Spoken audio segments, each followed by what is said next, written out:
তাড়াতাড়ি মেকআপ কর। এই মেকআপটা দিয়ে দিয়ে তোকে সুন্দর করে দেখবি তোর চেহারাটা মুন লাইটের মতো চকচক করছে। আর এই যে লিপস্টিক, এই ঠোঁটে দেওয়ার পরে তো ঠোঁটটা গোলাপির পাপড়ির মতো গোলাপি হয়ে থাকবে। মানে কি এই মেকআপ লিপস্টিক আমি দিব? আবার তুই কি পাগল হয়ে গেছিস? আরে ভাই তুই চেতিস কেন? তুই মেকআপটা করে দেখ, তোর চেহারাটা পুরো চেঞ্জ হয়ে যাবে। মেয়ে আর মেয়ের মা তোকে দেখে পাঙ্খা হয়ে যাবে। মেয়ের মায়ের গুষ্টি কিলাই? আমি কি মেয়ে মানুষ যে আমি মেকআপ দিব লিপস্টিক দিব? ভাই তুই কেন রাগ করতেছিস? আয় তোকে আমি সুন্দর করে মেকআপ দিয়ে সুন্দর করে সাজিয়ে দিই। দেখাবা এই মেকআপ নিয়ে আমার সামনে আসবি না, তাহলে কিন্তু আমি ভুলে যাবো তুই আমার বোন। আর আমার ভাই লক্ষ্মী ভাই আমার, তুই আমাকে ভুল বুঝিস না। পৃথিবীতে মায়ের পরে কেউ যদি বিনা স্বার্থে ভালোবাসে সে হচ্ছে বড় বোন। আর আমি সবসময় তোর মঙ্গল চাই, তোর অমঙ্গল আমি চাই না রে ভাই।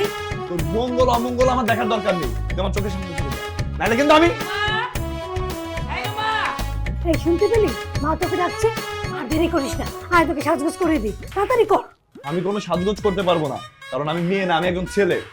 আর আমি চাইও না ও আমাকে পছন্দ করুক, কারণ ওর সম্পর্কে আমি যা শুনেছি তাতে অনেক আগেই আমার বিয়ে করার স্বাদ মিটে গেছে। খারাপ কিছু তো শুনিস না, ও জাস্ট একটু অন্যরকম। ওই অন্য রকমটাই আমার জন্য বিপদ। আমি ইচ্ছা করে পিপলিকার মতো আগুনে ঝাঁপ দিতে চাই না, কারণ আমার জীবনের মূল্য অনেক বেশি। আরে বাবা কিচ্ছু আমার তোকে বললাম না, যদি ঘর দিয়ে আস এখন দেখে আয় বলতেছি।